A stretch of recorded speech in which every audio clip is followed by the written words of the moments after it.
Bienvenue mesdames et messieurs, merci de vous joindre à nous pour ce premier numéro de novembre 2021 de votre émission 7 jours dans la savane. Cette semaine, l'actualité en partie a été une fois encore marquée par la suite du déroulement du procès de l'assassinat de Thomas Sankara et ses 12 compagnons.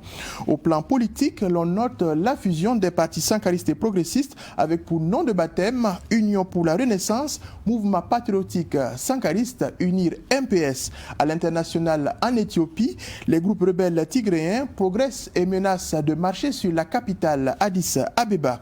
Des sujets auxquels se prêteront nos chroniqueurs maison dans la partie décryptage de cette émission avec Stéphane Sanou, Alphonse Ouedraogo et Amadé Soro. Pourquoi la CEDEAO s'occupe plus de coups d'État que de terrorisme? C'est l'interrogation posée à travers l'édito commenté pour nous par Soumaïla Rabo, directeur à l'information. Enfin, dans Ça fait débat, on s'intéresse à la situation des blessés de l'insurrection populaire des 30 et 31 octobre 2014, mais également du coup d'État de septembre 2015. Est-ce que les victimes ont été réellement prises en charge? Est-ce que l'État a honoré tous ses engagements? Quelle est la situation actuelle et réelle des victimes?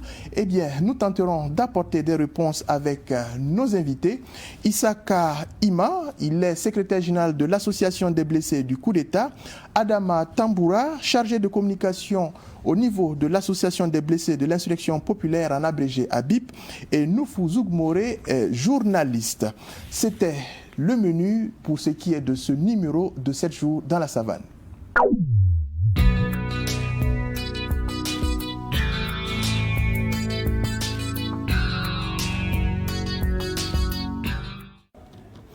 Et pour débuter le sujet à décrypter, le procès Thomas Sankara s'est poursuivi jeudi dernier avec à la barre 3 accusés, dont 2 médecins militaires. Parmi eux, le médecin militaire à la retraite Alidou Diebré. Il est accusé de faux en écriture publique pour avoir écrit sur le certificat de décès de Thomas Sankara, mort de mort naturelle. Pendant l'instruction du dossier, il avait déclaré qu'il ne l'avait pas fait sous contrainte, mais plutôt pour aider la veuve Mariam Sankara dans ses démarches administratives. On en sait plus avec Germaine Farama et Stéphane Sanou. Alidou Jean-Christophe Diebré était le premier à passer à la barre. Médecin militaire à la retraite, il est accusé par le tribunal de faux en écriture publique pour avoir délivré un certificat de décès de Thomas Sankara dans lequel il mentionne que le père de la révolution burkinabé est mort de mort naturelle. En plus de ce certificat, Alidou Jean-Christophe Diebré a délivré 2 autres certificats pour d'autres compagnons de Thomas Sankara assassinés le 15 octobre 1987. L'accusé ne nie pas ses actes et tente de se défendre en disant que c'est suite à la demande des femmes des victimes, dont Mariam Sankara, qu'il a fourni ces documents qui pourront servir administrativement. Alidou Jean-Christophe Diebré reconnaît également avoir commis une faute professionnelle, mais indique surtout qu'il l'a fait par humanisme. Par ailleurs, le médecin militaire insiste que ce sont des certificats de décès qu'il a délivrés et non des certificats médicaux de décès donnant la cause des morts. Alidou Jean-Christophe Diebré affirme qu'il a délivré les certificats en âme et conscience sans aucune pression quelconque. Il termine son audition en demandant pardon pour cet acte. En toute humilité, je demande pardon, à laisser entendre Alidou Jean-Christophe Diebré. À la suite de Alidou Jean-Christophe Diebré, Amadou Kafando était également à la barre, lui aussi poursuivi pour faux en écriture publique. Amadou Kafando a fourni un document administratif dans lequel il mentionnait qu'une des victimes est morte d'une mort accidentelle.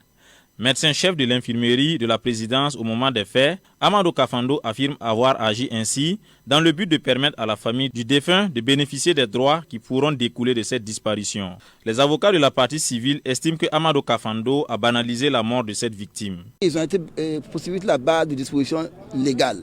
Où on dit effectivement que, et même si vous avez suivi un des accusés, le collègue effectivement après les recherches, il a compris que l'acte qu'il a posé était répréhensible. Donc c'est normal qu'on les poursuive.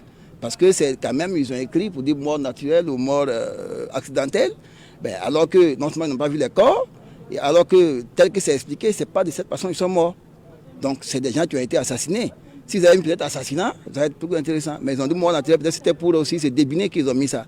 Donc c'est normal quand même qu'on les poursuive par rapport à ça, pour que demain, des gens ne prennent pas encore justement la liberté d'écrire des choses de ces gens. Même c'est pour aider des personnes, quand même à un moment donné, il faut être responsable.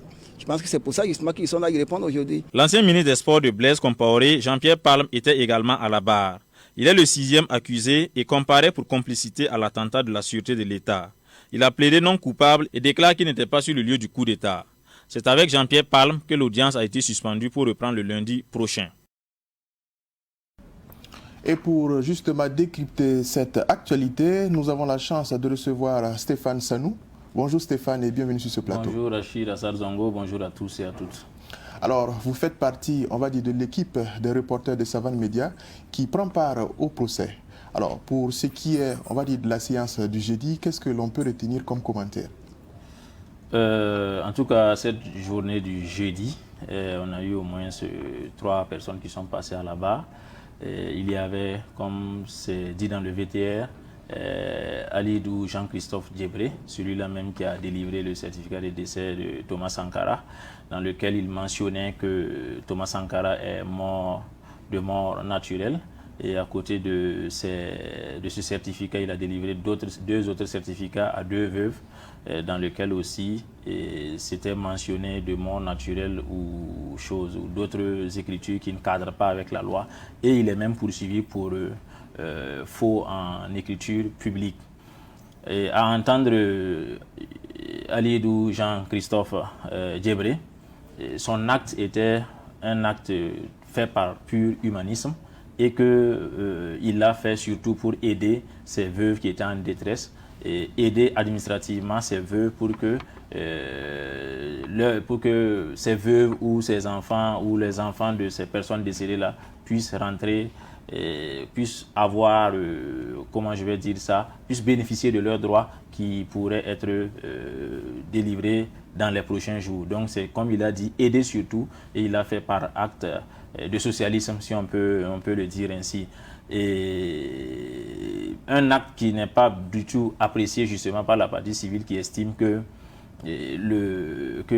Jean-Alidou Christophe Djebré ne devait pas se comporter de la sorte, parce que se comporter de la sorte, ce n'est pas humain.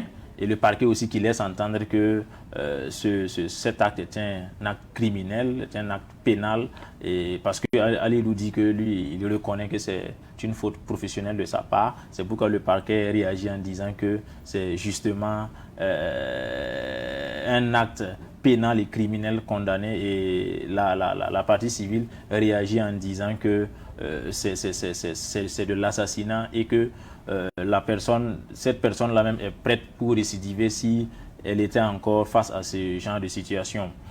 Et Alidou, qui va réagir plus tard en disant que il se rend compte que son acte n'a pas abouti comme il voulait, parce qu'il voulait justement aider, mais il se rend compte qu'aujourd'hui, son acte n'a pas aidé justement ses veuves. Et devant le tribunal, il a laissé entendre qu'il demande humblement pardon à toutes ces victimes auxquelles il a justement créé un tort involontaire justement de sa part.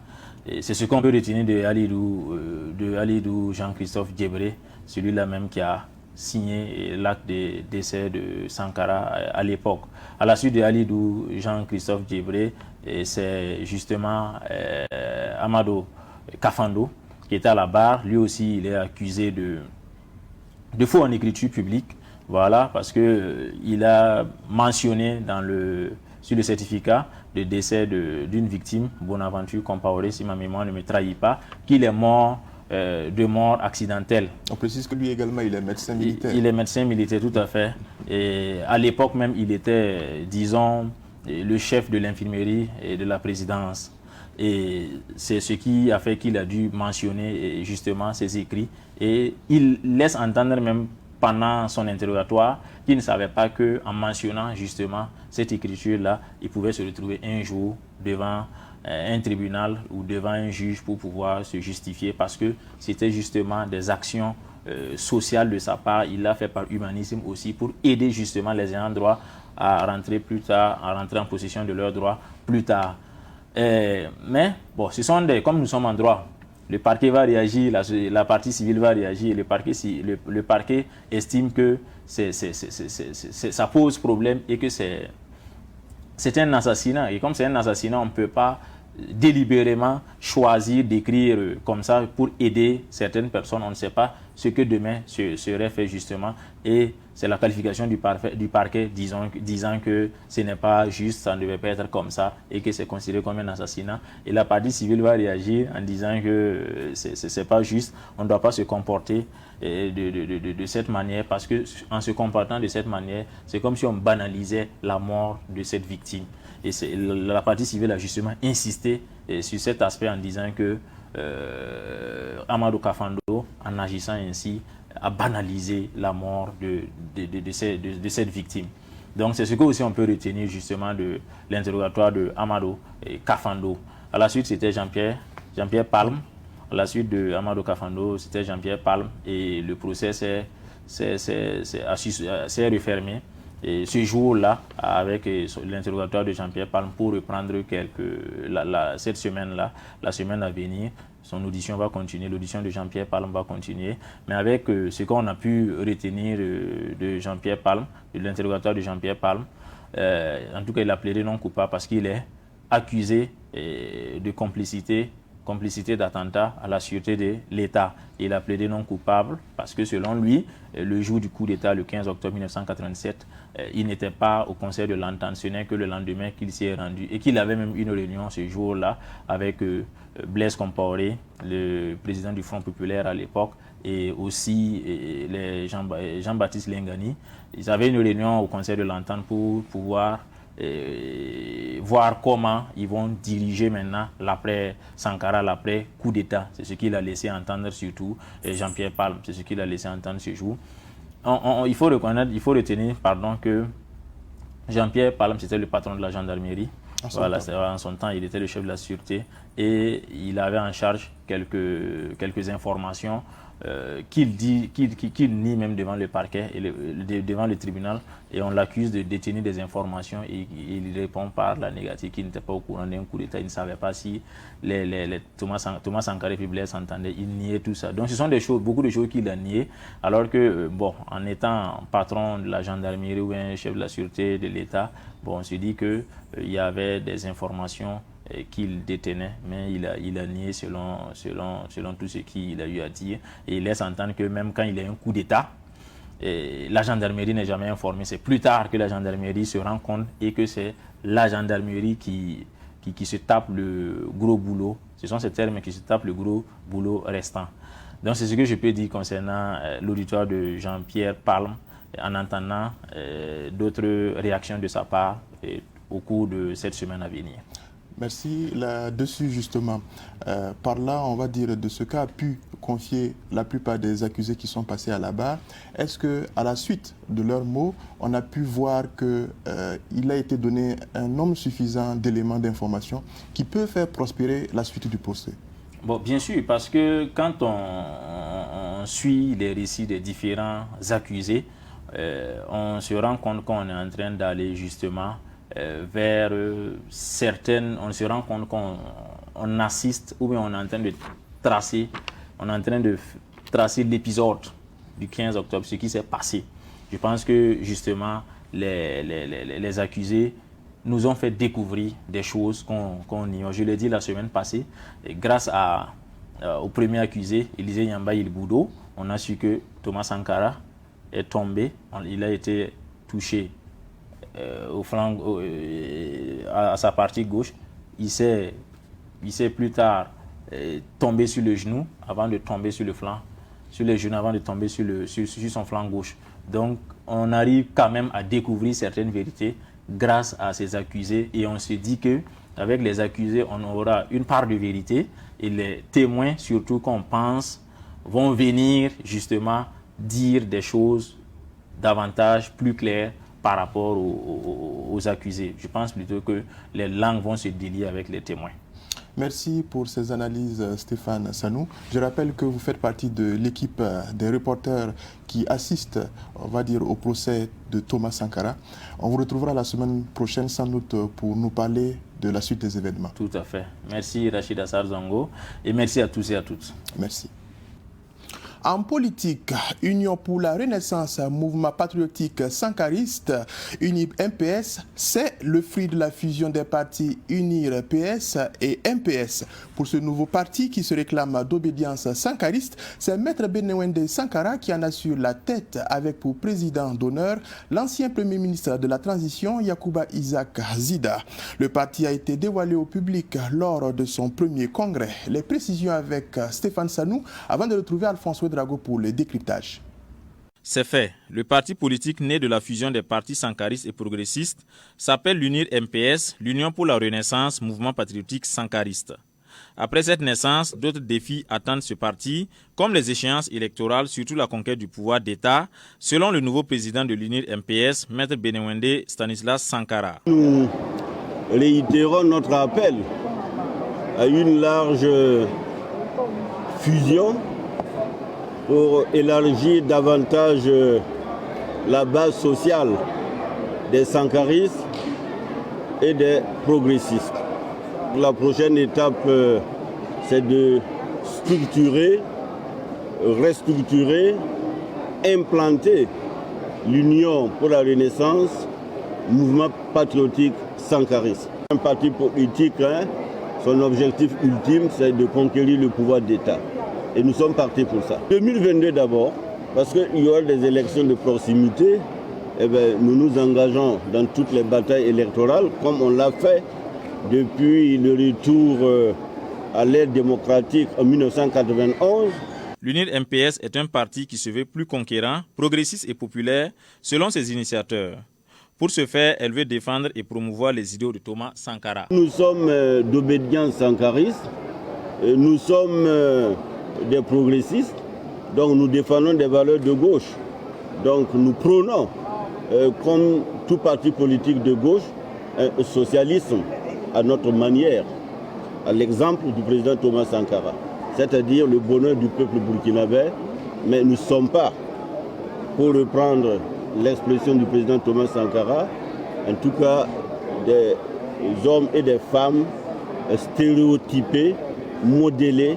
Nous avons un projet de société avec des valeurs que nous proposons au peuple burkinabé pour le progrès, pour la paix, pour la sécurité, pour la justice. C'est l'ancien premier ministre de la transition, Yacouba Isaac Zida, qui a été désigné président d'honneur de l'UNIR MPS. Depuis le Canada, il s'est adressé aux congressistes en les appelant à accueillir favorablement le nouveau parti. Les congressistes ont par ailleurs souhaité que Yacouba Isaac Zida regagne urgemment le pays des hommes intègres. Le retour du président d'honneur, le retour du camarade Yacouba Isaac Zida est déjà à l'ordre du jour dans la réconciliation nationale. Donc c'est un processus que les autorités burkinabées savent très bien. Mais nous, en tant que camarades du président d'honneur, eh bien, les congressistes ont pris cette motion pour insister qu'il faut le faire le plus urgemment possible. Je pense que c'est surtout le caractère urgent qu'il faut affirmer parce que nous sommes dans cette procédure. Il y a un forum de réconciliation qui est annoncé et nous pensons que si le camarade Yacouba Isaac Zida était là, eh bien, il peut apporter sa pierre à la consolidation de la paix, de la démocratie et pour la réconciliation nationale. L'Union pour la Renaissance, mouvement patriotique sankariste, est fort d'un secrétariat exécutif de 121 membres, dont 25 membres constituant un directoire national. Et comme annoncé, Alphonse Ouedraogo nous a rejoint pour décrypter cette actualité. Bonjour Alphonse et bienvenue sur ce plateau. Bonjour Rachid, bonjour à ceux qui nous suivent en ce moment. Merci. Alors, quel commentaire à la suite, on va dire, de cet élément? Vous avez pu constater qu'il y a eu cette fusion entre l'UNIR PS et le MPS. Est-ce qu'on peut attendre quelque chose de nouveau à travers ce nouveau parti? Alors, pourquoi pas, mais je voudrais tout d'abord faire remarquer qu'il n'y a pas que les deux partis, l'UNIR PS et puis le MPS, qui sont donc des partis fondateurs de ce que nous avons vu donc voir, c'est-à-dire l'UNIR MPS. Il y a d'autres partis progressistes, d'obédience sankariste. Donc, ensemble, ils se sont donc réunis. Donc, chaque parti, je le pense, est bien représenté. Alors, pour qu'on puisse arriver à cette fusion-là, il a fallu faire des pieds et des mains selon les premiers responsables, d'abord expliquer le bien fondé de cette ambition de se mettre ensemble pendant longtemps au Burkina Faso. Les partis qui se réclament sankaristes ont plusieurs fois eu l'idée de se mettre ensemble, mais par la suite, le résultat est qu'ils se disloquent au fil du temps. Cette fois-ci, on peut dire que la mayonnaise a pris. La mayonnaise a pris parce qu'aujourd'hui, ils sont ensemble avec un leadership bien clair. Vous voyez que l'ancien Premier ministre est désigné comme le président d'honneur, Maître Benoni Sankara, aujourd'hui ministre et le président de ce parti-là, l'Union MPS. Donc je peux affirmer que cette fois-ci, il pourrait qu'il puisse vraiment aller à la conquête du pouvoir comme il se doit, parce que c'est quand même une force politique aujourd'hui. Et les résultats des élections municipales qui arrivent nous en diront plus. Déjà, ce qu'on peut donc arrêter comme commentaire est que c'est quand même un pas qui est fait aujourd'hui.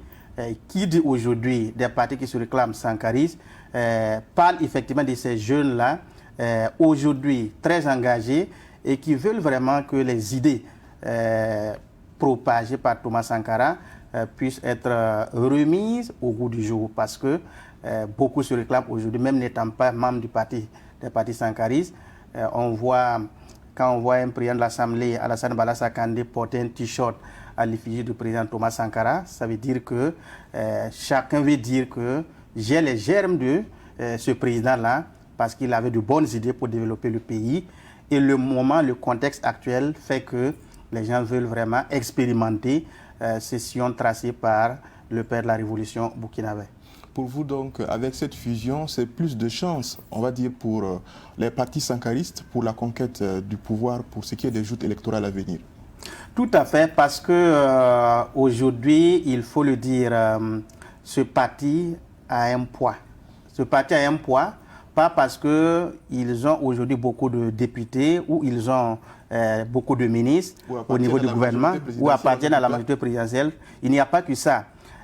Aujourd'hui, il y a tous ceux-là qui sont des sympathisants, qui se réclament de Sankara, qui ne militent pas au niveau de ce parti, mais qui ont vraiment l'ambition d'expérimenter ce qu'on a pu voir au temps de la Révolution. Bien sûr, sous le leadership du président Thomas Sankara. Je pense que le président du parti, Maître Benoni Sankara, était clair. Le parti est attaché à ce qu'on pourrait appeler le socialisme, mais ils vont travailler à ajouter quelque chose par rapport à ce qu'ils veulent offrir aux Burkinabés comme une offre politique. Il faut que cette offre politique-là soit consistante.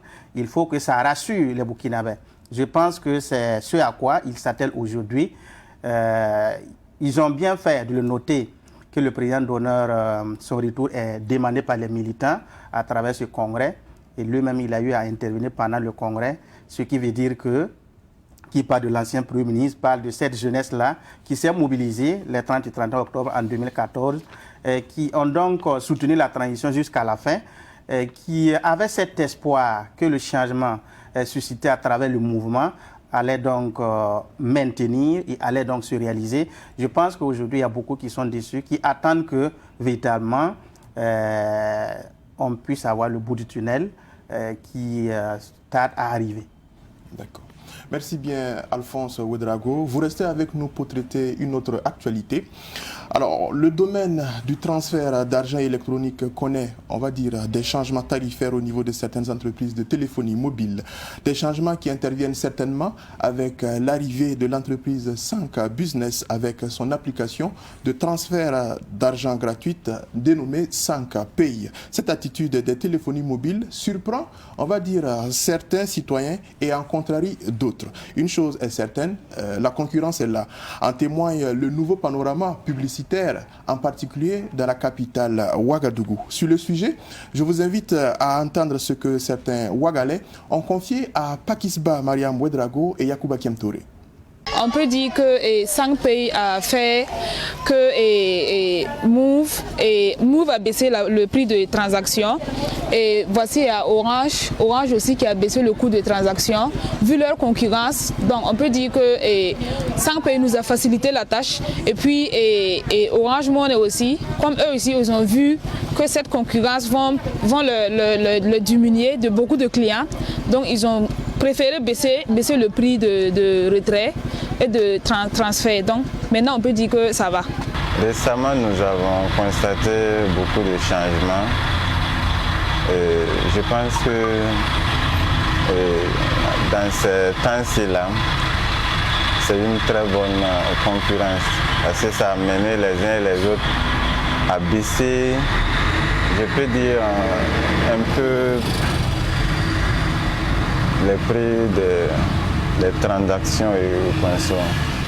Bon, pour moi, 5, c'est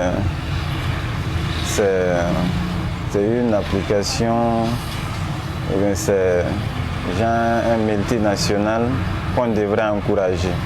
Parce que grâce à eux, il y a eu beaucoup de changements. Et j'aurais souhaité qu'ils élargissent un peu les points de transaction et consommation. Voilà, qu'ils modernisent plus, qu'ils essaient de travailler plus à ce que les uns et les autres sachent qu'il y a vraiment 5. Si j'analyse bien, je me rends compte que les Occidentaux nous imposent des taxes importantes. C'est trop cher. Si nous prenons conscience et décidons de créer quelque chose, ça les gêne. Ils sont donc obligés de revoir les tarifs à la baisse. C'est dans ce sens que des jeunes burkinabés ont inventé l'application Sang. La population commence à adhérer. Cela fait peur aux Occidentaux qui ont décidé de faire la même chose que nos jeunes. J'invite la population à rester sur 5 pays et ne pas suivre les Occidentaux. Par ce comportement, ils ont démontré clairement qu'ils pouvaient nous aider, mais ils ne l'ont pas fait depuis des années. Moi, je reste et resterai dans mon 5 pays. Alors, Alphonse, vous avez pu suivre, on va dire, les réactions de certains Ouagalais, notamment cette nouvelle concurrence au niveau des téléphonies mobiles, notamment pour ce qui est de l'application en lien avec les transferts d'argent de façon gratuite. Alors là-dessus, quel commentaire on va dire sur cette nouvelle concurrence tarifaire des téléphonies mobiles? Alors, ce qu'on peut dire ici, c'est que nous, en tant que consommateurs, nous sommes fiers parce que cette concurrence a fait que les consommateurs, la clientèle, se réjouit aujourd'hui. Alors, je vais dire que la question qu'on pourrait se poser, pourquoi cette concurrence? Parce qu'il y a un nouveau produit qui est arrivé et qui fait effectivement le même travail que des doyens du même domaine d'activité, qui malheureusement nous doivent des explications. Pourquoi avec l'arrivée de Sang, immédiatement on assiste à cette baisse du coût de transfert, ainsi de suite. Est-ce que ça veut dire que les consommateurs étaient donc grugés? On ne le sait pas. Est-ce que ça veut dire que l'idée est de faire en sorte que 5 business ne puissent pas prospérer? On ne le sait pas. Toujours est-il que nous avons besoin d'un marché qui respecte vraiment les normes et ce nouveau produit est bien accueilli par les Burkinabés. Mais pourquoi 5 est arrivé à ravir la vedette aux doyens du même domaine d'activité? Déjà parce que le contexte fait que les gens ont bien accueilli et adopté ce nouveau produit. Nous sommes au moment où le procès de Thomas Sankara se tient. Ce produit a un nom qui vient de Sankara, donc ça fait que beaucoup ont très vite adopté et accueilli ce produit. Et il y a aussi le fait qu'aujourd'hui en Afrique, nous avons ce sentiment que l'Occident nous a longtemps exploité et maintenant il faut faire la place maintenant aux compétences nationales. Donc ce sont des jeunes Burkinabés qui ont montré leur talent et qui veulent que par ce produit, les Burkinabés puissent vraiment s'intéresser à ce que les Burkinabés proposent et offrent sur le marché. Et vous avez vu que aussi le gouvernement est très engagé à faire en sorte qu'il y ait la consommation locale. La consommation des produits locaux commence aussi et passe aussi par un produit initié par des Burkinabés. Et donc, je pense que tous ces éléments, voilà, consommés par les Burkinabés, tous ces éléments concourent donc à la promotion, au bon lancement de ce produit aujourd'hui sur le marché. L'autre élément qu'on pourrait donc souligner, c'est que les Burkinabés aiment ce qui est nouveau. Quand un produit nouveau qui arrive, chacun veut vraiment essayer. Donc, ce sont des facteurs qui militent en faveur donc, du bon lancement de ce produit sur le marché. Maintenant, est-ce que tout cela suffit pour qu'il puisse rester dans la pérennité, dans la durée? Ça, c'est aussi une autre question. Mais justement là-dessus, Alphonse, sans vous couper, est-ce qu'à côté de la nouveauté, il n'y a pas aussi l'aspect gratuité de cette nouvelle formule de transfert d'argent? Oui, il y a ça, parce que ils ont bien étudié le marché avant de lancer. Ça fait que très rapidement, parce que le coût de transfert est tellement à 0 francs, peut-être pas 0 francs, mais tellement à un niveau abordable. Donc, ils ont compris qu'avec ce produit, ils pouvaient faire avancer, faire bouger les lignes. Donc, je pense que ça fait que les douaniers, ceux qui étaient là, qui faisaient les transferts d'argent également, ont très vite compris qu'il faut se lever. Le même produit ou la même concurrence se fait en Côte d'Ivoire présentement. Là-bas, il y a ce qu'on appelle Wave. Ça fait que les anciens étaient obligés de casser les prix, le coût de transfert, ainsi de suite, les transactions.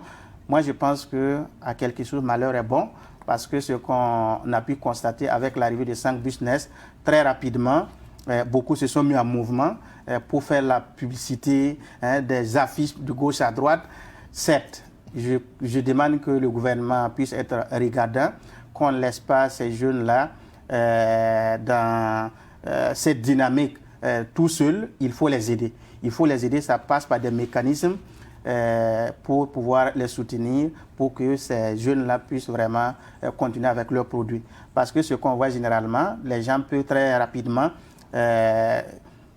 aller autour de ce produit, mais est-ce que ça va durer? Est-ce qu'il n'y aura pas de taxes qui puissent vraiment bloquer le travail?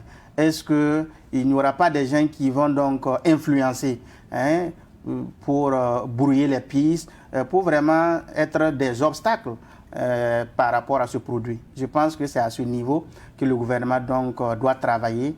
Est-ce pour dire que vous pensez que 5 Business pourrait, au milieu de ces grosses multinationales, être confrontés à des situations particulières qui pourraient faire en sorte que 5 Business ne survivent pas? Ça c'est clair, parce que ce qu'on entend de gauche à droite est que ceux qui ont déjà donc une bonne place du marché travaillent, ils font en sorte que 5 Business puissent rencontrer des difficultés. À la limite, que le mécanisme qui est utilisé pour aider les Burkinabés, pour que ça puisse participer au développement du pays. En tout cas, je pense qu'il y aura des obstacles. Et ces jeunes-là doivent être déterminés. Et le gouvernement doit vraiment baliser le terrain pour tout le monde. Comme ces sociétés déjà travaillent, il faut accueillir, il faut soutenir ce que nous avons donc appelé ici 5 Business. C'est certainement aussi un exemple qui doit amener d'autres jeunes, ou sinon d'autres Burkinabés, à emboîter le pas pour d'autres initiatives dans d'autres domaines. Tout à fait, parce que non seulement ça va créer des emplois, il ne faudrait pas voir le fait que c'est de l'argent qu'on cherche, c'est vrai, mais c'est de l'argent qu'on cherche, c'est des Burkinabés qui ont donc pensé mettre en place ce produit-là pour aider des Burkinabés. Et je pense que s'ils ont le soutien des Burkinabés, c'est des jeunes Burkinabés qui seront engagés, qui vont avoir des emplois. Donc, tout ça, ce sont des éléments positifs qu'il faut promouvoir, qu'il faut soutenir. Il y a encore d'autres jeunes qui ont des expériences à partager, qui ont des idées à mettre en place des projets. Je pense que j'ai écouté le responsable qui a dit, quand ils ont approché les autorités, elles n'avaient pas confiance par rapport à ce qu'ils voulaient faire. C'est par la suite, parce que les Burkinabés, avec les réseaux sociaux aujourd'hui, les gens ont très vite applaudi. Ça a obligé maintenant l'autorité à avoir une oreille attentive par rapport à ce nouveau projet-là. et que je pense qu'il faut soutenir parce qu'il y a encore d'autres jeunes qui ont des projets pareils dans beaucoup d'autres domaines d'activité et qui peuvent donc participer au développement du pays. D'accord. Merci Alphonse pour toutes ces analyses. Merci Rachid Assar Zongo et bonne suite. Merci. Et pour la suite, mesdames et messieurs, nous allons hors de nos frontières. Nous sommes en Éthiopie. 9 groupes rebelles, dont le Front de libération du peuple du Tigré, ont formé une alliance contre le gouvernement fédéral d'Abiy Ahmed. Cette alliance est baptisée Front uni des forces fédéralistes et confédéralistes éthiopiennes. Actuellement basés dans le nord du pays, ces groupes rebelles menacent de marcher sur la capitale Addis Abeba. Ils ont fait l'annonce vendredi dernier en Éthiopie.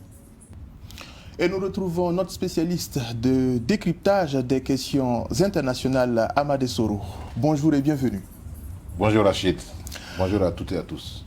Alors, vous avez pu le voir à travers cette vidéo passée, des groupes rebelles qui s'unissent et progressent vers la capitale Addis Abeba. Comment cela s'explique? Vraiment, il faut d'emblée souligner son désarroi par rapport à ce qui se passe en Éthiopie.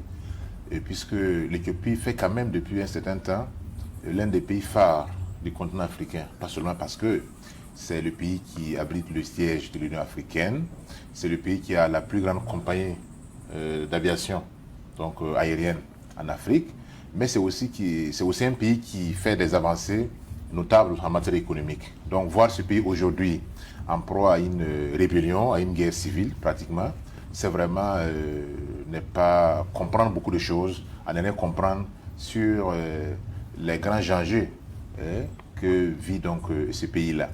Vous savez que ce n'est pas la première fois également que le pays fait face à une rébellion.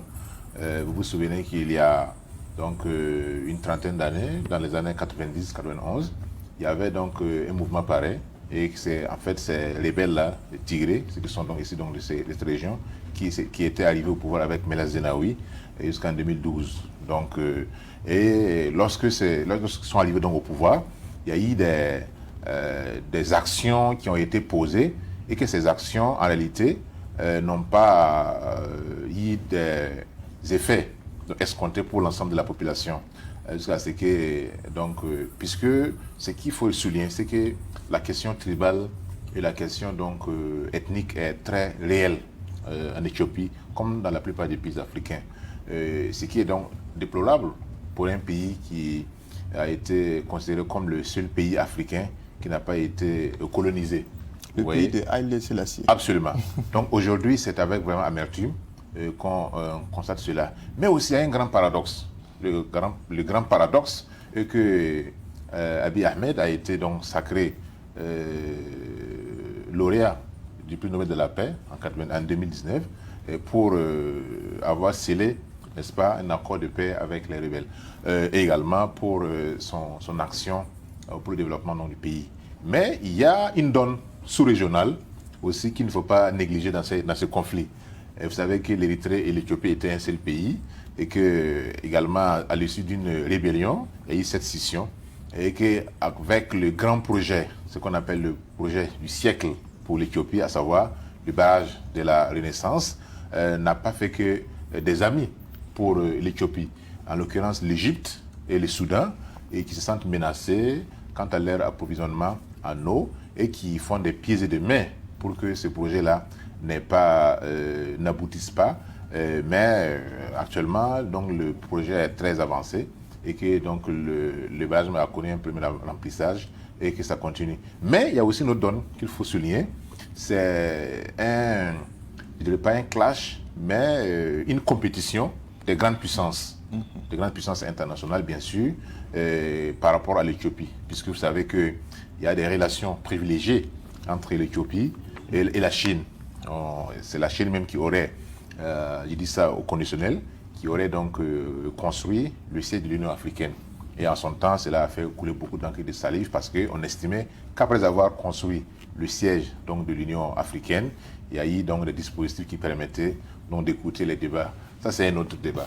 Alors, donc ici, la présence de la Chine dans ce pays-là, dans ce pays, ne fait pas donc que des amis, comme je l'ai dit, et que le premier ministre éthiopien Abiy Ahmed l'a souligné, hein, il y a des forces étrangères qui appuient effectivement ces rebelles. Sinon, l'Éthiopie, si ce n'est pas la 5e, c'est la 6e plus grande armée africaine, une armée très structurée, très opérationnelle. Comment est-ce que cette armée-là, en tout cas, n'arrive pas à stopper l'avancée donc de ces rebelles-là? C'est vraiment une situation très déplorable et que, d'après certains analystes même,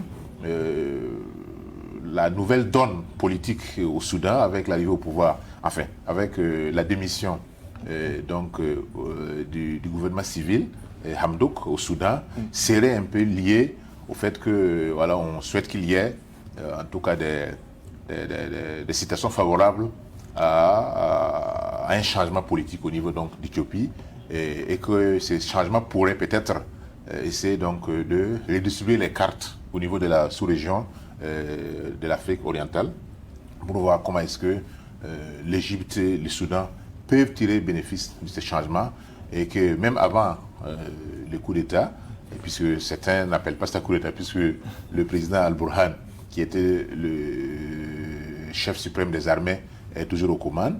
C'est seulement le gouvernement civil de Hamdok qui a été démis. Alors donc, on pourrait estimer que ce nouveau changement donc, de la donne politique au Soudan pourrait peut-être aider également à faire plier l'Éthiopie par rapport à son projet, du grand barrage appelé le barrage de la Renaissance. Monsieur Soura, avec, on va dire, cette union des rebelles, est-ce que l'on pourrait craindre que réellement Addis Abeba, la capitale éthiopienne, soit assiégée? Bon, en ce moment, c'est-à-dire qu'à ce temps, enfin, actuellement, il n'y a pas de données qui permettent de négliger en fait cette hypothèse. Pourquoi? Ils étaient à plus de 500, aujourd'hui ils sont à 300. Certaines sources même parlent de 200 et quelques kilomètres de la capitale, l'Addis Abeba. Mais ce qu'il faut déplorer, c'est le silence absolu de l'Union africaine.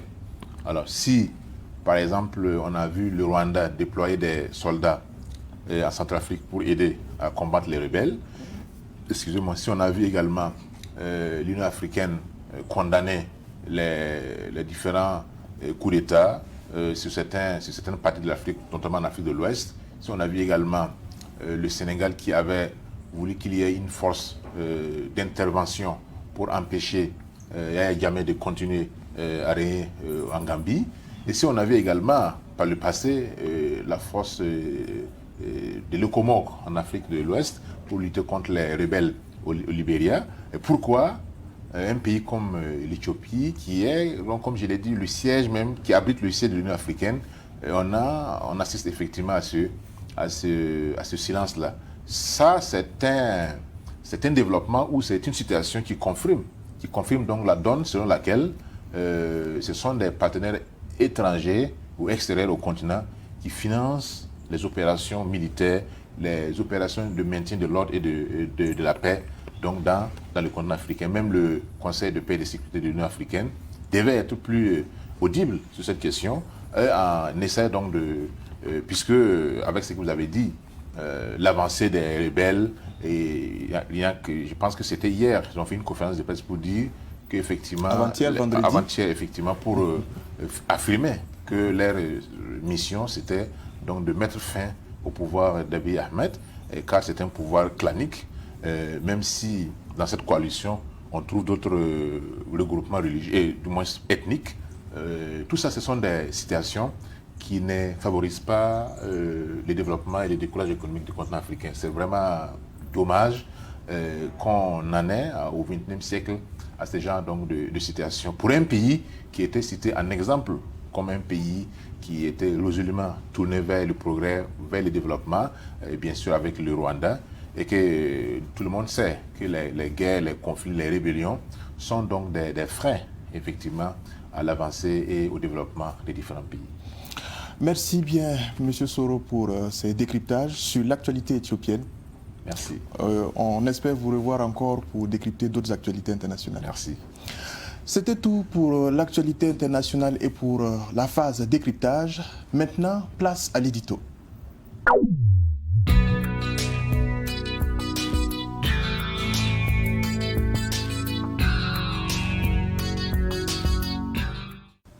Et pour l'édito de la semaine, nous recevons à présent le directeur à l'information de Savane Média. Bonjour et bienvenue, Soumaïla Rabo. Merci Rachid Assad Zango. Bonjour à toutes et à tous. Alors, pour l'édito de la semaine, une interrogation que vous posez. Pourquoi la CEDEAO s'occupe plus de coups d'État que de terrorisme? Oui, Rachid Assad Zango, vous aurez remarqué que la CEDEAO est présentée comme le syndicat des chefs d'État. Peut-être que cette attitude-là confirme bien le mal qu'on dit de la CEDEAO. Parce qu'à vous occuper de coups d'État, vous confirmez que vous êtes plus préoccupé par vos fauteuils respectifs que par le sort des populations, parce que le terrorisme, d'abord, c'est le peuple qui en pâtit, avant que les autorités ne sentent le contre-coup. Je crois que le sommet de la CEDEAO de ce dimanche consacré aux situations politiques au Mali et en Guinée est une préoccupation majeure pour les chefs d'État qui voient les démocraties menacées. Et en cela, nous sommes d'accord avec eux qu'aujourd'hui, nos systèmes de développement ou de quête de développement sont intimement liés à la stabilité à la tête de nos États. Encore faut-il que ce soit des stabilités bâties sur des démocraties vraies où les chefs d'État respectent la limitation des mandats, par exemple, la bonne gouvernance et tout ce qui va avec les principes démocratiques. Sur ça, nous sommes d'accord avec eux, mais à ne rien faire sur la lutte contre le terrorisme et à se focaliser totalement sur les coups d'État, ça nous donne l'impression qu'il y a un total désintérêt vis-à-vis des préoccupations majeures des populations. Norbert Zongo disait que le premier droit de l'homme, c'est le droit à la vie. Aujourd'hui, les peuples de la CEDEAO, en tout cas pour beaucoup de pays, n'ont pas ce droit à la vie la garantie.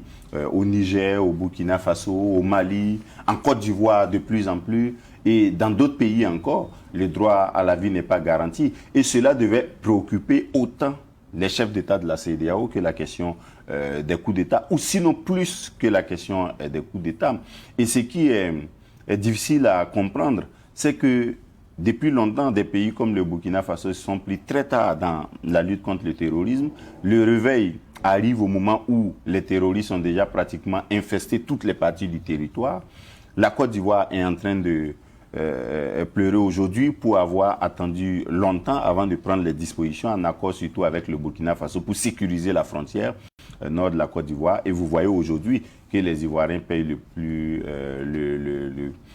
le prix de ce retard-là du réveil des autorités ivoiriennes dans la lutte contre le terrorisme. Et d'autres pays devraient commencer à penser à cette situation-là, parce que ça n'arrive pas qu'aux autres. Nous avons regardé le Mali pendant longtemps avant que ça ne nous arrive. Donc le Togo, le Bénin, le Ghana. Et je sais que dans certains pays, les chefs d'État ont commencé à demander de l'aide, de l'expertise, à prendre des précautions, à la fois au Togo, au Bénin et au Ghana. Il y a des efforts dans ce sens-là, mais ça ne suffit pas. Il faut des efforts concrets sur le terrain, de dissuasion, de développement aussi, pour que ces pays-là soient à l'abri du terrorisme que nous vivons. Nous allons en sortir, mais encore faut-il que les chefs d'État prennent les vraies dispositions pour que, même quand nous allons en sortir, nous n'ayons plus la crainte que ça revienne. Pour parler du sommet des chefs d'État de ce dimanche à Accra sur les situations au Mali et en Guinée, bien entendu, on a regardé le recul de la CEDEAO, le recul de principe de la CEDEAO concernant la situation en Guinée. La CEDEAO se dit désormais, au terme de sa mission d'il y a quelques jours, se dit désormais prête à accompagner la transition guinéenne.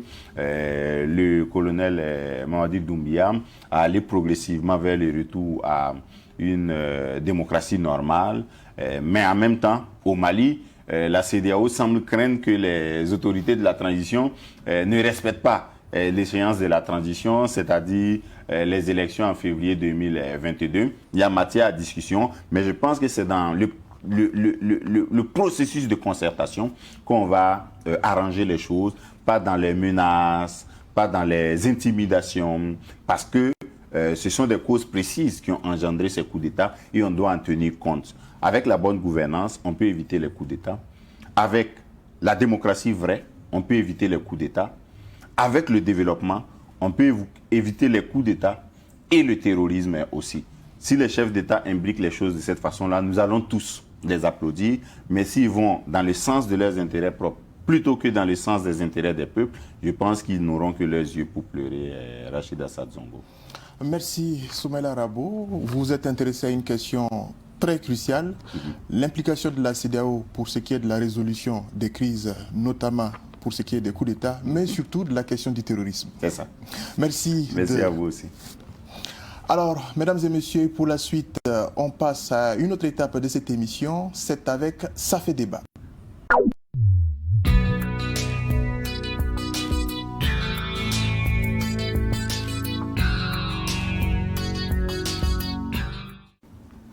Et ça fait débat de ce numéro de 7 jours dans la savane se penche sur la situation des victimes de l'insurrection populaire des 30 et 31 octobre 2014, mais également du coup d'État de septembre 2015.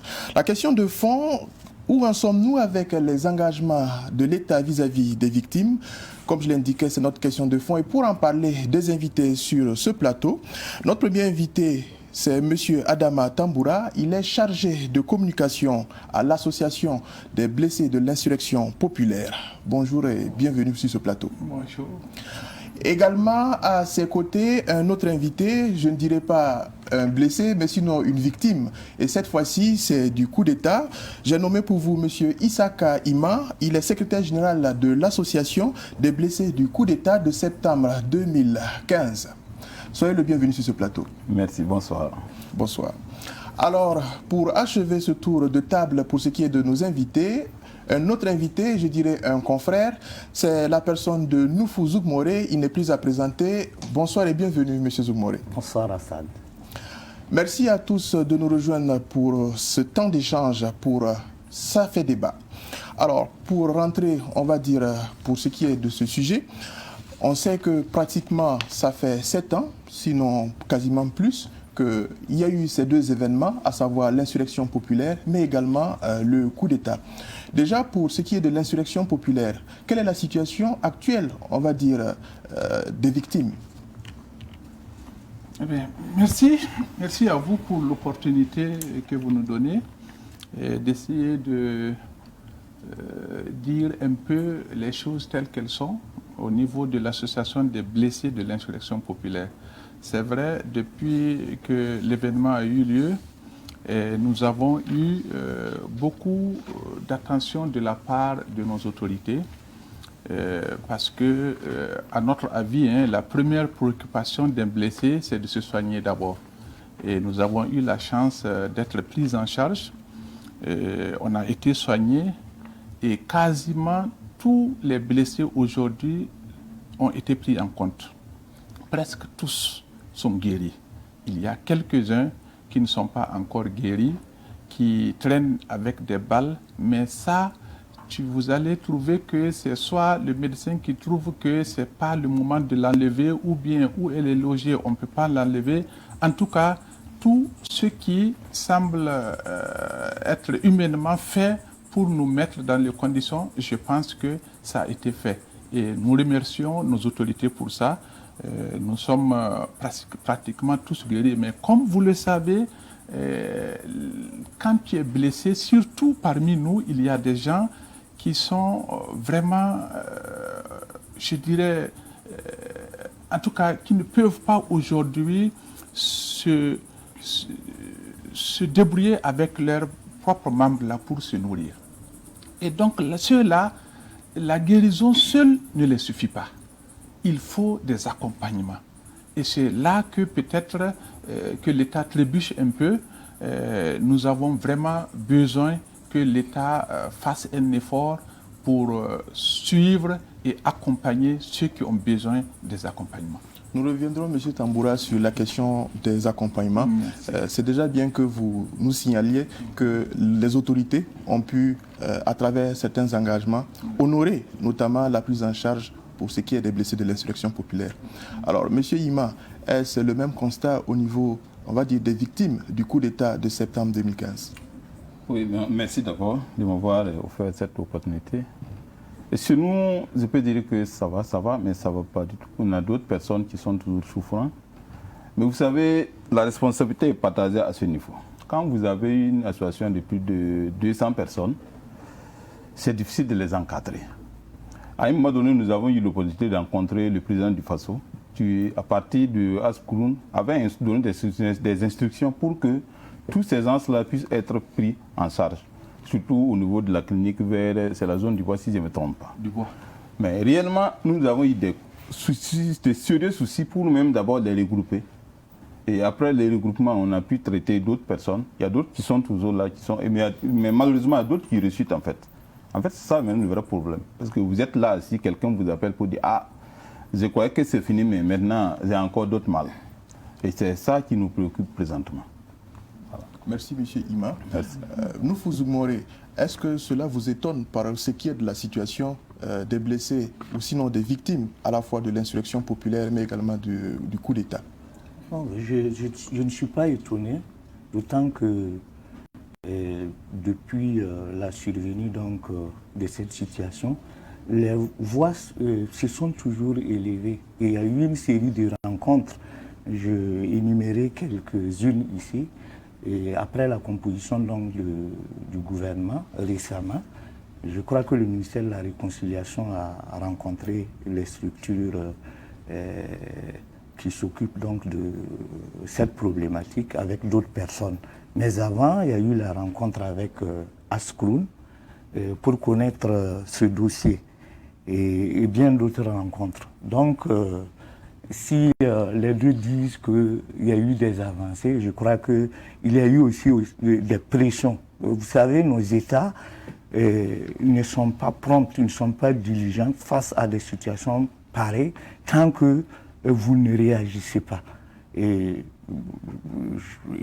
les deux disent qu'il y a eu des avancées, mais je crois que l'État doit toujours continuer son appui. Vous savez, ceux qui sont tombés à l'insurrection ou pendant le putsch, ce ne sont pas des nantis. Et les fortunés n'aiment pas se mêler à ce genre donc, de situation de bras de fer.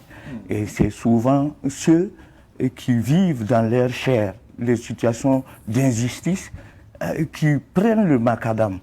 Donc, s'ils ont pris le macadam pour que les choses changent, et ça a changé pour eux, parce qu'ils voulaient plus de justice et plus de démocratie, et ça a permis également à un personnel nouveau d'arriver aussi au pouvoir. Donc, ce personnel-là, je crois qu'il n'est pas ennemi à ceux qui sont sortis demander plus de justice et plus de démocratie. Donc, il doit faire diligence pour que ces gens-là recouvrent la santé parce qu'ils travaillent avec leurs muscles pour subvenir donc aux besoins de leur famille. Tant qu'ils vont rester handicapés, ça va être difficile. Donc, pour parler comme les commerçants de Rodoko, l'État a fait l'effort, c'est bon, mais ce n'est pas arrivé d'abord. On vous aura compris. Alors, je reviens à vous, M. Tamboura. Vous avez évoqué tantôt, on va dire en termes d'engagement honoré au niveau des autorités, la prise en charge au niveau sanitaire.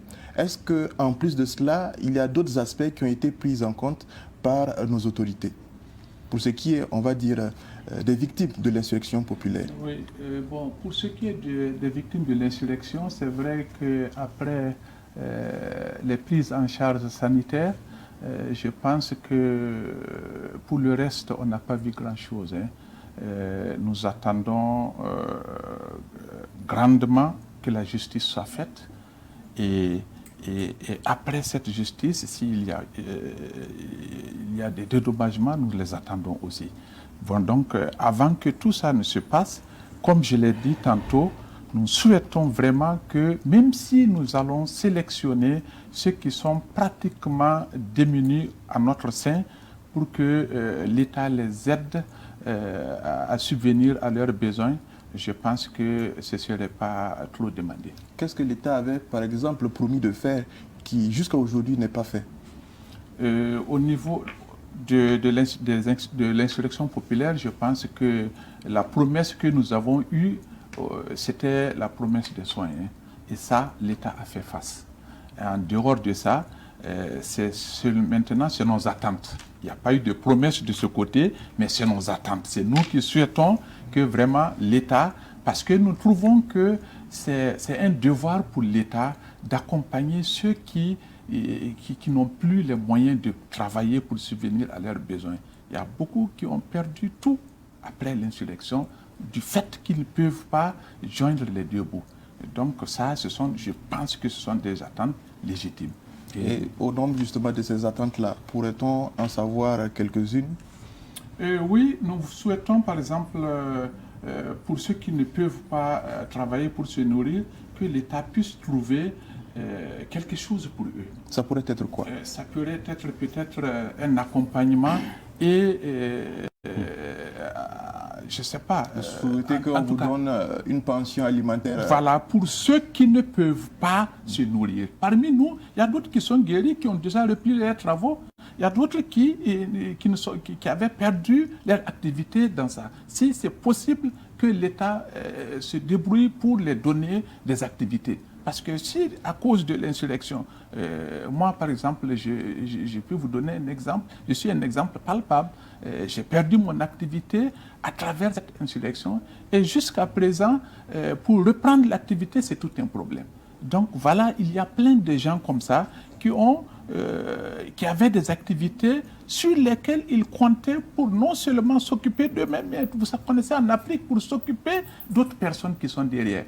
Donc ces activités n'étant plus là, si l'État en tout cas peut faire quelque chose pour les remettre en selle, ce serait un bon souhait pour nous. Monsieur Ima, est-ce pratiquement le même constat chez vous? Oui, malheureusement oui, parce que après les soins, on n'a aucune promesse qui a été honorée. Parce que nous avons même tout dernièrement fait introduire des dossiers pour des demandes de financement pour au moins accompagner certaines personnes qui n'ont même pas le moindre moyen pour pouvoir se débrouiller. Mais jusqu'à présent, nous sommes en attente. Moi, je ne suis pas du tout content à ce niveau parce que, vous savez, l'objectif premier de notre sortie, c'était quoi? C'est pour combattre l'injustice. On ne peut jamais dire qu'on est contre l'insurrection populaire ou la résistance du coup d'État. Celui qui dit ça, c'est qu'il ne sait même pas ce qu'il fait en fait. Mais le problème est que, après avoir combattu, après avoir lutté pour la limitation des mandats, pour la liberté d'expression, pour un certain nombre d'acquis au Burkina Faso, je crois quand même qu'il est normal pour l'État d'accompagner tous ces gens-là qui ont eu des problèmes. C'est vrai, nous sommes sortis, d'autres sont tombés, d'autres ont eu la chance d'être blessés. Par exemple, moi, j'ai eu des pas la chance, malheureusement. Oui, malheureusement. Ouais, je veux dire la chance par rapport à ceux qui sont tombés et qui sont couchés présentement au cimetière de Gongain. Nous sommes des sensibles en fait. Mais moi également, comme Tamboura, nous sommes des super sensibles parce que voici que nous sommes là, on peut se débrouiller pour se nourrir. Mais il y a d'autres qui sont complètement autre chose. Ils ne peuvent même pas se servir des membres pour pouvoir se nourrir. Ces gens-là, on fait comment? Si on dit ça va, il y a un problème. Ça ne va pas. Il faut que l'État les accompagne. C'est un devoir même pour l'État de les accompagner. Et c'est un devoir. La prise en charge sanitaire, l'État n'a plus rien fait. Il n'y a rien. Et malheureusement, j'ai fait un constat. Pendant la pandémie à Covid-19, nous avons essayé, on a tout fait pour ne serait-ce que trouver un seul grain de riz. Pour ces gens-là, on n'a pas eu. On n'a pas eu. Donc, finalement, c'est comme si l'État même travaille à décourager ceux-là qui sont sortis. De telle sorte que si un jour l'État il arrive que l'État a besoin de services pour les défendre, ça va rester celui. Parce que tous ceux qui sont là, qui crient, et d'autres même qui condamnent, que non, vous êtes sortis, mais soit là, vous réclamez, tout en sachant qu'eux, ils étaient dans leur salon.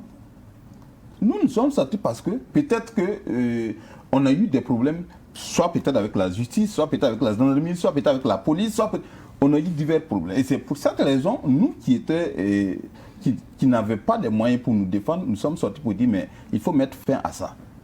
Heureusement, nous ne sommes pas contre Blaise. Blaise, c'est un président, c'est un Burkinabé comme tout le monde. Mais c'est les faits de Blaise qu'on n'était pas d'accord.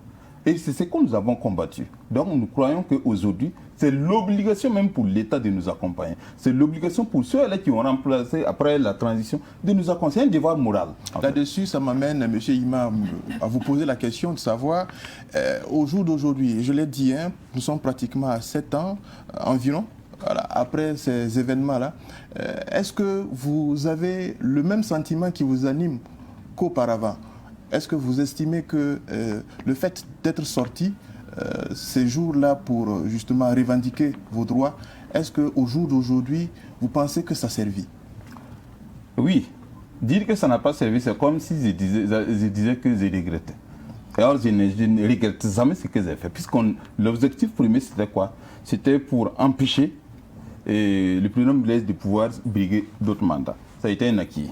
L'objectif premier, c'est pour la liberté d'expression. Aujourd'hui, au moins, nous pouvons dire qu'on peut parler librement. Voici que nous sommes en train de parler ici. Sinon, à certains temps, peut-être en bas, on allait avoir peut-être 2 ou 3 peut-être militaires postés à quelque part. Donc ça, au moins, c'est un acquis. Et moi, je suis très fier de ça à ce niveau-là. Maintenant, je ne veux pas que l'État soit ingrat envers ceux-là qui se sont combattus. C'est toute la population quand même qui est sortie. Ce n'est pas seulement nous. On a eu la malchance d'être peut-être à un mauvais endroit, à un moment donné. Mais bon, si tel est le cas, nous sommes dans un état de droit et quand même l'État doit nous accompagner. Nous croyons quand même que c'est un devoir. Monsieur Ima, Monsieur Tamboura, je reviens à vous, mais je permets à Noufou Zougmoré de réagir sur la question, on va dire, des acquis de ces deux événements. Le coup d'État et également l'insurrection populaire. Quand on fait l'analyse de cette période-là jusqu'à maintenant, est-ce que les acquis engrangés ou sinon les acquis supposés être engrangés sont véritablement perceptibles aujourd'hui? Oui, les acquis sont perceptibles. Parce que, en fait, n'oubliez pas une chose, l'article 37 a été le cadre qui a réuni le monde. Mais l'article 37 n'a été qu'un alibi. Il y a eu un moment où les gens étaient excédés par beaucoup de choses, par d'énormes injustices. Vous avez par exemple des gens qui ont vécu dans des quartiers pendant 2-3 décennies. On a fait des lotissements, ils n'ont pas eu. Vous avez des cas de justice où on vous donne raison, la décision sort. Mais comme vous faites face à un intouchable, vous ne pouvez pas rentrer dans vos droits. Vous avez tas de problèmes comme ça. Donc, on a profité donc du fait que les anciennes autorités ont voulu faire la sourde oreille pour en découdre avec elles. Donc, après l'insurrection, il y a eu une transition. Et vous savez qu'aujourd'hui, l'autorité est regardant sur des agissements donc, de l'opinion. Quand quelque chose ne va pas, si vous vous mettez à critiquer, si vous réagissez, ben elle vous écoute. Mais ce n'était pas évident et en d'autres temps. Donc ça, c'est un acquis. Pour le putsch, c'était une remise en cause de l'insurrection. Et personne ne pouvait accepter cela. Et si c'est les anciens éléments incriminés qui prenaient le dessus, ben c'est comme s'il n'y avait pas eu d'insurrection. Et donc les gens ont lutté pour préserver leur acquis. Ce n'était pas parce qu'ils étaient véritablement en phase avec les autorités de la transition, puisque entre-temps, il y a eu aussi des dérives. Mais la transition, ce n'était pas pour quelqu'un, c'était pour ceux qui sont sortis et qui se sont battus pour plus de justice, pour plus d'indépendance et pour préserver certains acquis qu'on avait acquis chèrement. N'oubliez pas qu'il y a eu des luttes antérieures, telles que celle donc de 1998, suite à l'assassinat de notre confrère Norbert Zongo, et des luttes bien avant, dont on avait eu les acquis et qui étaient en train d'être mises en cause. Donc moi je crois qu'il n'y a pas à se remettre en cause, il n'y a pas à ne pas être donc fier de ce qui s'est passé. Et maintenant, ceux qui sont blessés, qui n'ont pas les moyens, voudraient qu'on les accompagne pour qu'ils recouvrent la santé et réinsérer la scène donc de la production donc, au niveau du Burkina Faso. Mais justement, en parlant de cela, quand on prend la gouvernance actuelle et que l'on on prend également la gouvernance de l'époque dont vous parlez, est-ce que vous pensez que l'on a véritablement évolué? Est-ce que nous ne sommes pas au stade des mêmes difficultés? Vous avez cité le cas des injustices, vous avez parlé du cas de la matière foncière. Est-ce qu'on ne se retrouve pas toujours dans le même bateau, sinon dans les mêmes difficultés? Non, mais vous savez qu'on ne peut pas solutionner tous les problèmes au même moment. Et les mauvaises pratiques ont la peau dure également. Et n'oubliez pas que le personnel politique, on ne peut pas le changer comme un habit. C'est un personnel politique de plus de 40 ans qui continue de régenter sur la vie de la nation. Et c'est ce personnel-là qui a accompagné pendant 27 ans Blaise Compaoré.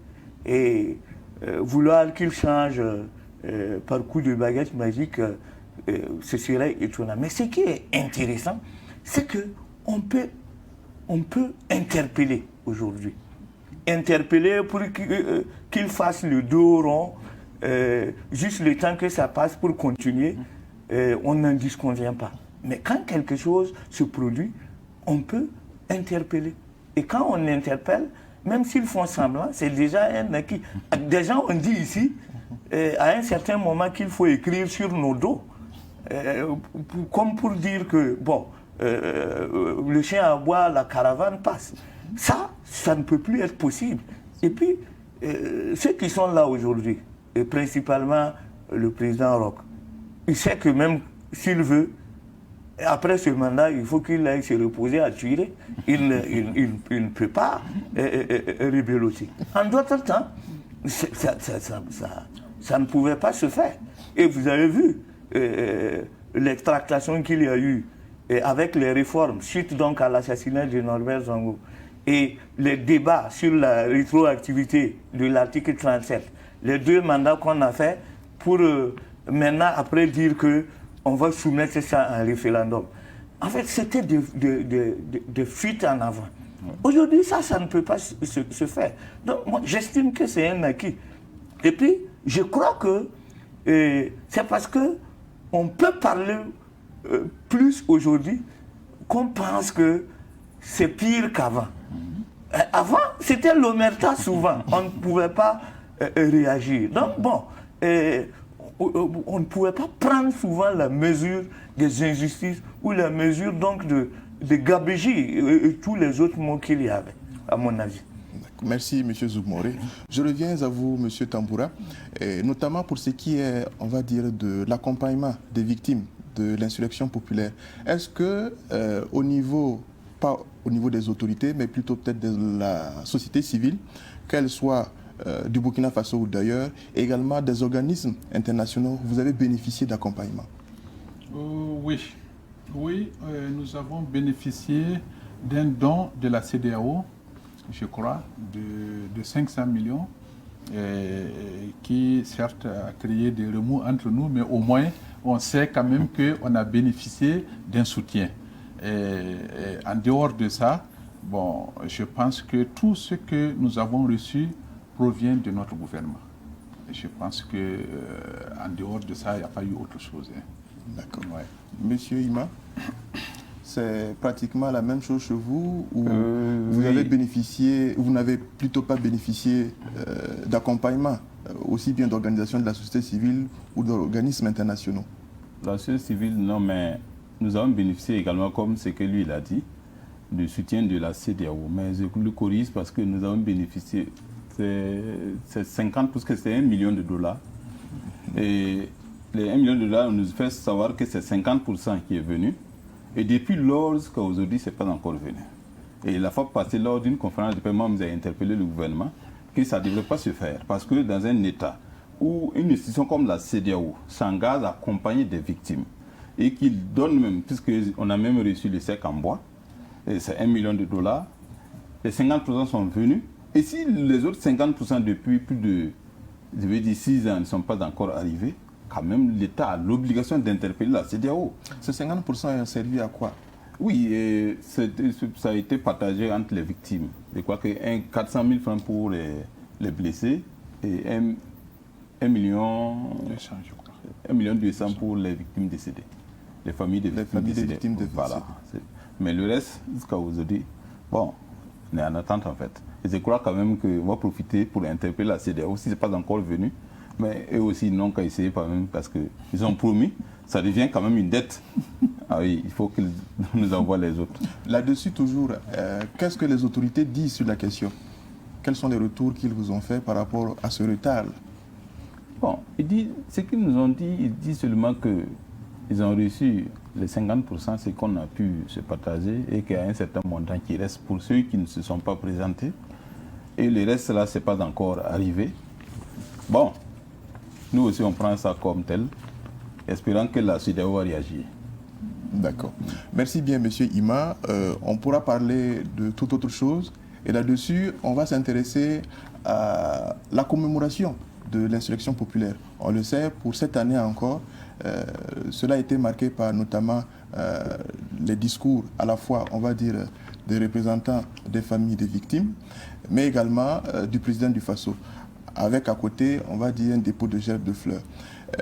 Outre, on va dire, la période, pour ce qui est de la commémoration, entrant dans le cadre de cet événement-là, quelles sont les activités qui sont organisées au niveau des associations? D'abord au niveau des blessés de l'insurrection populaire. Oui, merci. Au niveau des blessés de l'insurrection populaire, depuis la première commémoration, je pense que nous avons eu la malchance que tout ce qui a suivi on nous a trouvés dans des difficultés. Et d'où la sobriété même de la commémoration. Et nous, en tant que blessés, nous avons parfaitement compris que ce n'est pas parce que le peuple burkinabé ne veut pas manifester, ne veut pas se réjouir de son insurrection, mais c'est parce que la situation ne s'y prêtait pas pour le moment. Et nous prenons notre mal en patience, nous profitons même pour peut-être attirer l'attention de nos gouvernements et dire que nous souhaitons que ce problème d'insécurité que nous avons là puisse avoir, en tout cas, puisse avoir une fin un jour pour que le peuple burkinabé puisse vraiment se réjouir de son insurrection, car c'est un acte que le monde entier a apprécié. Et donc, ce n'est pas normal qu'on le passe facilement comme ça, sans qu'on ne sente grand-chose. Mais je dis et je répète, nous osons espérer qu'un jour, quand nous serons en tout cas dans la tranquillité, nous pourrons faire notre fête comme il se doit. D'accord. Au niveau des blessés ou sinon des victimes du coup d'État, est-ce que justement au-delà de la commémoration de cet événement qui s'imbibe pratiquement dans la commémoration de l'insurrection populaire, il y a des activités qu'au niveau de l'association vous menez? Oui, c'est nous, par exemple, avant la commémoration, on fait le nettoyage des tombes. Et après ça, vous avez vu que cette année, je crois que votre presse me mettait là, on a organisé une conférence de presse et à travers laquelle on a pu quand même interpeller l'État sur un certain nombre de choses. Par exemple, accompagner les veuves, accompagner les orphelins, surtout ceux qui partent à l'école. Et également pour la question de l'insertion socio-professionnelle de tous ceux-là qui n'ont plus d'emploi aujourd'hui. Nous croyons quand même que la commémoration, c'est à ce niveau d'abord, puisque nous-mêmes d'abord nous avons des difficultés. Il faut qu'on accompagne tous ceux-là qui sont beaucoup plus, qui n'arrivent même pas à s'alimenter. Une fois que tout ça sera un acquis, on a la justice. Par exemple, ce nom, ça a été jugé. Quand je pose la question, c'est en fait pour savoir au sein, par exemple, de votre association, l'association des blessés du coup d'État, est-ce qu'il y a des initiatives comme ça qui sont envisagées par les membres pour leur intérêt? Vous avez des activités à la fois sociales, économiques et autres, des initiatives? Oui, c'est ce que j'ai dit. Pour le développement, pour l'instant, on a un grand nombre de personnes qui ne travaillent pas. C'est très difficile présentement. Vous savez, sauf si vous êtes inconscient, vous êtes obligé des fois de soutenir certaines personnes. Ce qui n'est pas aussi facile. Donc, notre souci premier, c'est de résoudre ce problème. Une fois résolu, je crois quand même qu'à travers nous allons nous organiser, puisqu'on est en discussion avec ceux de l'insurrection, pour pouvoir nous coaliser et ensemble maintenant faire un projet dans lequel on va s'y trouver.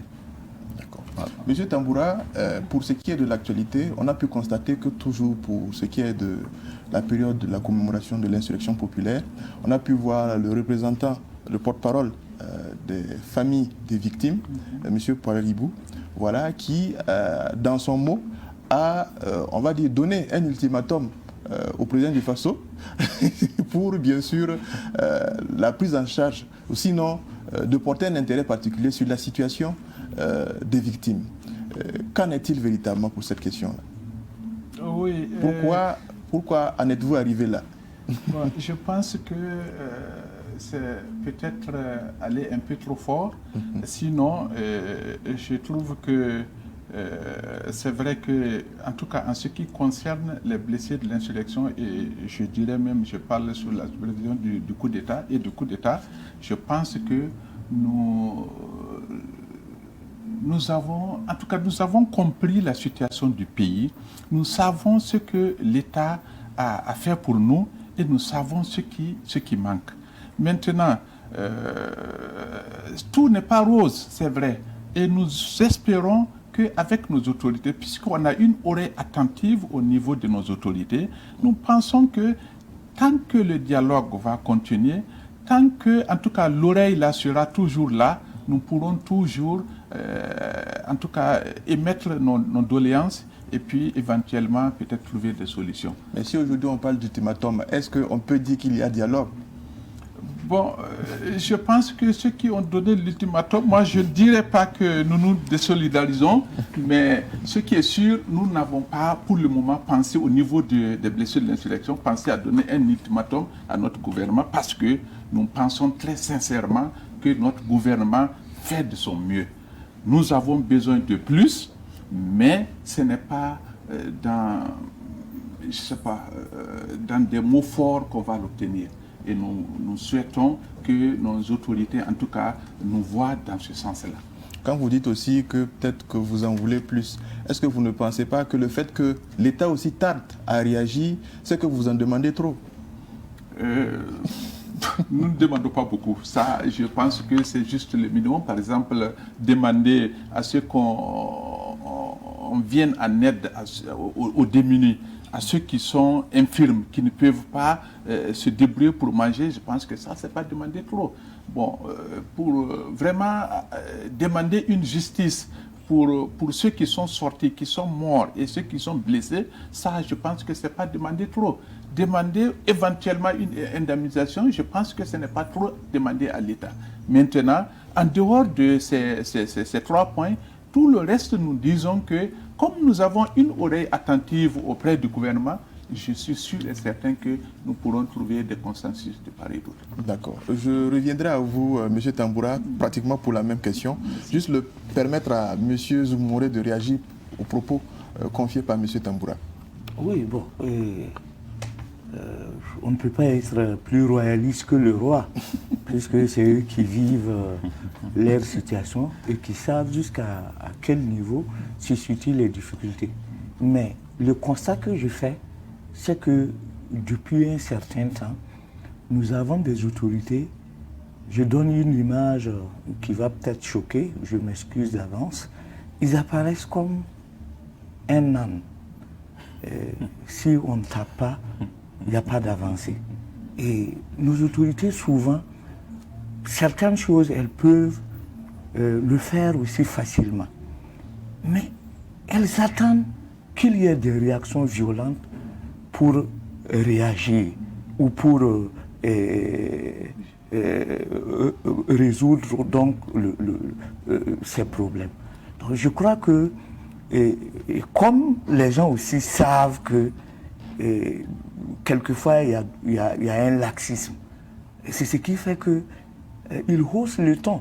Sinon, bon, je crois que par nature, les gens, surtout à une certaine responsabilité, sont bien éduqués pour parler sur un ton de respect à l'autorité. Mais quand vous adoptez un ton courtois et qu'on finit par vous oublier, vous êtes obligé de taper les casseroles pour marquer votre présence. Je crois que c'est un peu lié à ça que, quelquefois, certains discours apparaissent comme de l'irrévérence, alors que bon, c'est juste pour qu'on se souvienne de ceux qui souffrent pour trouver une solution. Même si les doléances, on va dire, des victimes sont légitimes, est-ce que l'État peut, on va dire, honorer ces doléances-là? Non, je crois que l'État est le garant de la sécurité du peuple. Et le peuple a agi à un certain moment, à son corps défendant, de façon violente parce que des choses n'allaient pas. Et parmi ceux qui ont agi, certains ont été blessés, certains malheureusement ne sont plus de ce monde. Et ceux qui vivent aujourd'hui, je crois que l'État devrait travailler à ce qu'il recouvre la santé.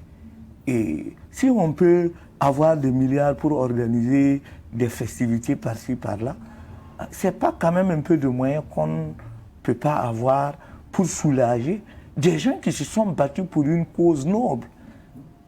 Donc, à mon avis, c'est vrai qu'on est dans le tout prioritaire dans nos pays. Mais il y a des priorités dans la priorité. Sécurité. Justement. Oui, mais aussi les fêtes. On est dans l'insécurité, mais on ne se prémunisse pas de certaines fêtes aujourd'hui. Donc, si on peut dégager des fonds pour organiser des fêtes, moi, je crois que s'il n'y a pas les moyens, on peut mettre ces fêtes-là sous boisseau et envoyer les moyens là où on devrait les envoyer, là où c'est plus prioritaire, à mon avis. Donc vous pensez donc que l'ultimatum donné par, on va dire, les victimes de l'insurrection populaire est légitime? Oui, bon, je crois même que c'est peut-être des stratégies pour se faire entendre. Et, bon, parce qu'on ne nous écoute pas. Oui, parce qu'on ne nous écoute pas. Donc, je crois que c'est légitime. Mais ce n'est pas fait parce qu'on veut manquer du respect à l'autorité. C'est fait justement pour que l'autorité sache que ça ne va pas et qu'on attend toujours d'elle, à mon avis. D'accord. Monsieur Zoumoré, je reviendrai vers vous. Monsieur Tamboura, est-ce que vous pensez que le fait que l'État ne réagisse pas, soit muet quasiment, c'est peut-être parce qu'à côté, il y a, comme on aime à le dire parfois dans les coulisses, des gens qui mettent le pied pour que les choses n'avancent pas? Je ne crois pas. Je ne crois pas. Je veux dire seulement que nous avons aussi la malchance qu'une année seulement après l'insurrection, on a eu l'insécurité qui est là et qui de jour en jour s'accentue. Ça ne peut être qu'une priorité devant nous, nos besoins. Donc on ne peut pas, c'est pour ça que je disais tout à l'heure que on ne peut pas donner des ultimatums. On peut certes taper des casseroles, comme le disait monsieur le journaliste, pour nous faire entendre de temps en temps si l'oreille est totalement fermée, mais vraiment donner des ultimatums, je ne pense pas. Je pense que si la situation le permet, nos autorités ne vont pas nous oublier parce qu'ils savent que nous avons été pour beaucoup dans la libération du Burkina Faso. Monsieur Ima, est-ce que vous pensez la même chose? Bon, vous savez, moi, je ne sais pas s'il faut l'appeler l'ultimatum, mais je vois ça complètement différent par rapport à mon ami Tamboura. Vous savez, je vous renvoie à l'histoire. Qui mieux que le président Roch pour résoudre notre problème? Je ne vois pas. Je ne vois pas. C'est à lui de résoudre nos problèmes. Et je crois quand même qu'il serait difficile pour nous de dire à un enfant que toi tu as mis au monde, que parce que tu as des difficultés, tu ne veux pas qu'il réclame ses droits. C'est très difficile. Et la seule chose aujourd'hui qui nous reste, c'est quoi? Moi, je crois quand même que dans une maison, quand il y a le dialogue, tout peut se résoudre. Qu'on s'assied autour de la table, qu'on se dise, voici ce qui est possible, voici ce qui n'est pas possible. C'est toujours mieux. Sinon, si nous sommes à une certaine distance là, on va se jeter à chaque fois des pierres. Monsieur Ima, on vous aura compris.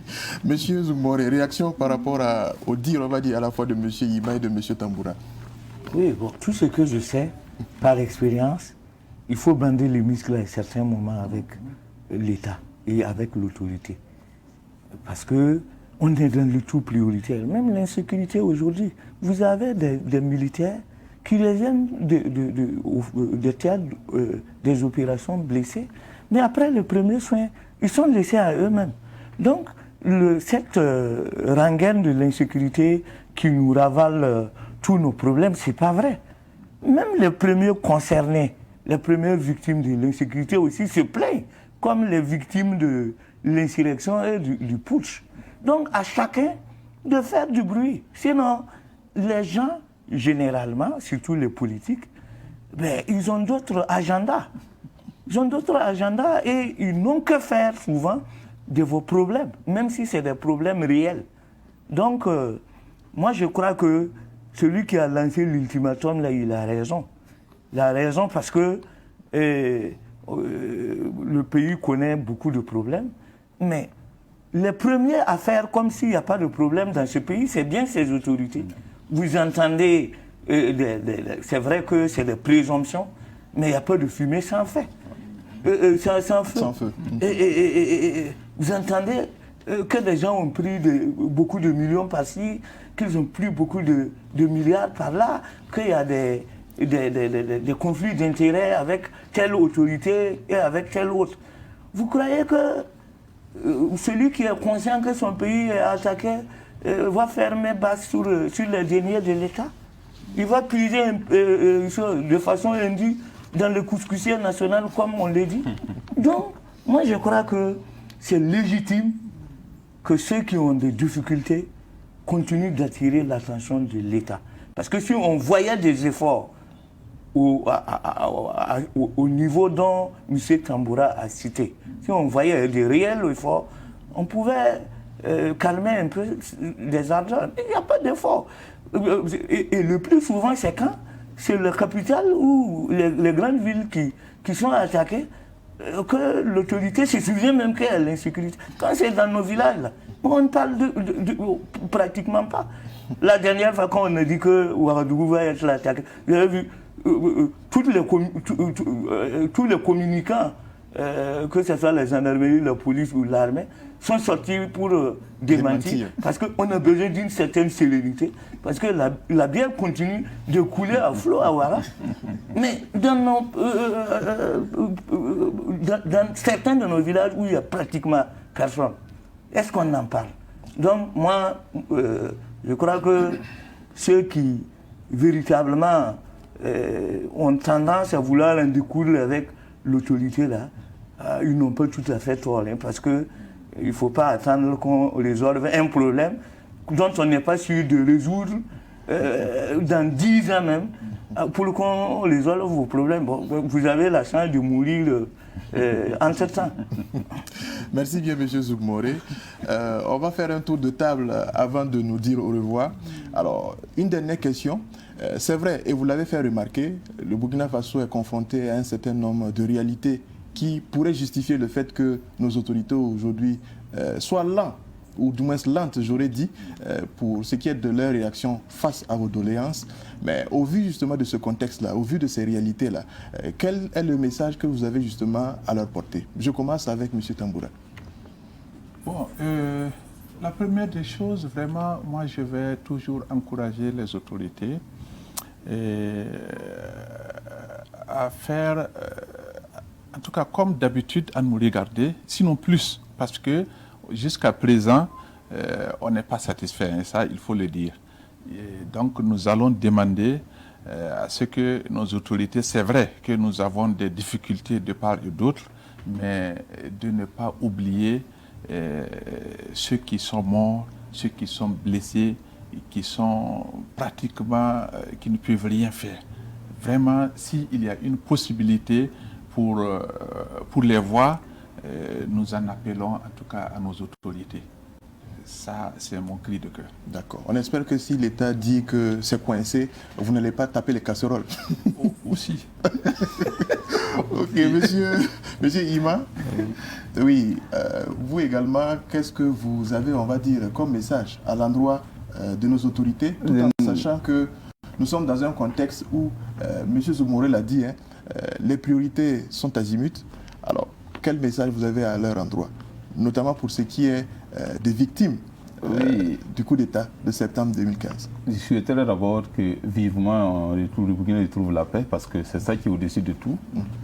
Mais en dehors de ça, je vais dire à nos autorités que c'est bon. Ils ont déjà fait, c'est bon. Mais comme les commerçants, ce n'est pas arrivé. Qu'ils sachent que la maladie en elle-même tue, c'est vrai, mais la faim également tue. Voilà, c'est ce que j'ai à dire. D'accord, on vous aura compris. Monsieur Zougmoré, alors nous achevons avec vous pour ce qui est du tour de table.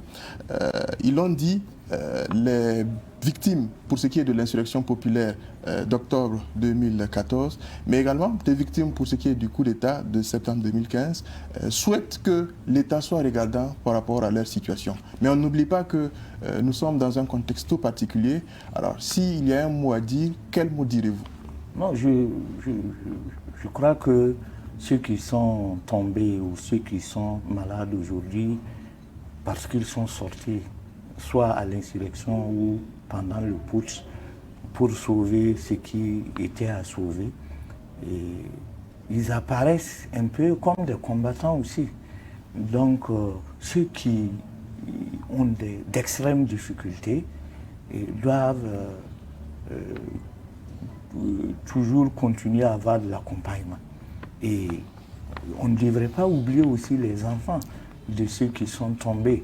Parce qu'entre-temps, on a ouï dire qu'on allait prendre des textes qui allaient permettre donc d'aider ces enfants à grandir. Aujourd'hui, il y a l'éducation, il y a la santé. Et ces enfants ont besoin d'être bien éduqués pour ne pas être adultes des microbes sociaux. Parce que quand on n'a pas un parent aujourd'hui pour s'occuper de son éducation, ce n'est pas évident. Aujourd'hui, ceux-là même qui ont des papas ont des difficultés, a fortiori ceux qui ont perdu donc leur père. Mais l'État étant le papa de tout le monde, je crois que de façon diligente, l'Assemblée doit connaître aussi ce dossier, si elle ne l'a pas encore connu.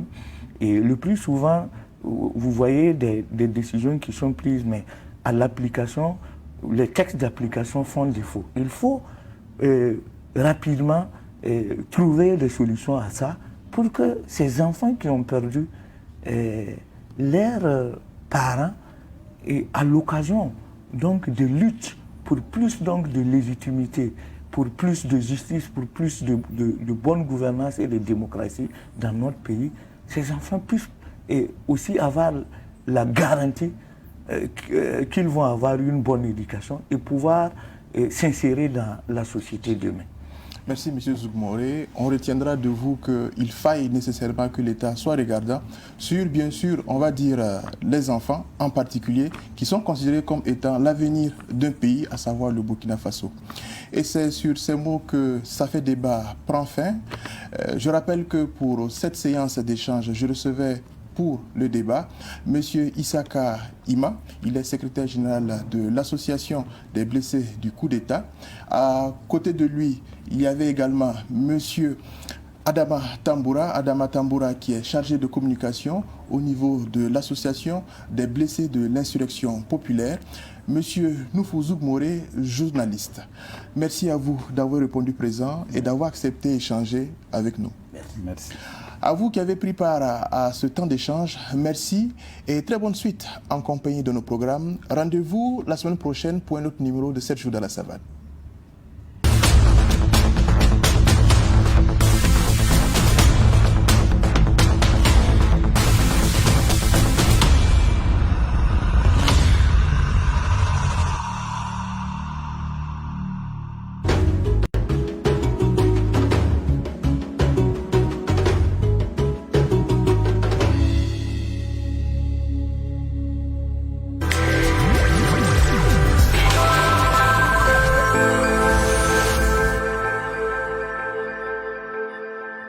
Burkina Faso, tum tura tum noi